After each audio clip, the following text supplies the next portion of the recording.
Сәлем достар, бүгін сіздермен бірге осындай өте дәмді және өте бюджетті пирог жасайтын боламыз. Өте жұмсақ және өте пышный болып шығады. Міндетті түрде жасап көріңіз. Біздің өте оңай майонез қосылған пирогымыз дайындау үшін ең алдымен құрғақ ингредиенттерді араластырып алу керек.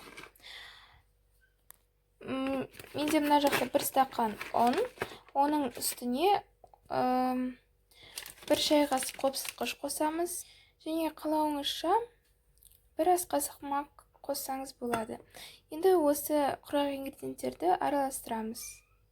Бөлек ыдыста 2 жұмыртқаға бір стақандай қант қосып миксермен араластырамыз. Негізі бұл пирогты миксерсіз ақ жасасаңыз болады. Енді майонез қосамыз.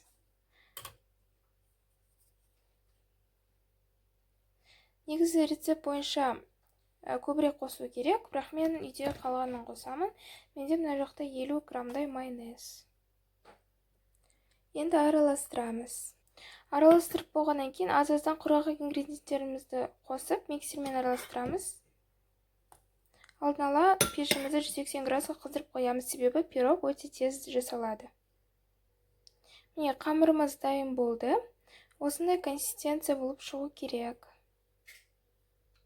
Пирогымызды кез келген формаға құйып, 180 градуста пісіреміз. Міне біздің пирогымыз пісті. Менің духовкамда жарты сағат пісті. Формадан шығарып, суытып қоямыз.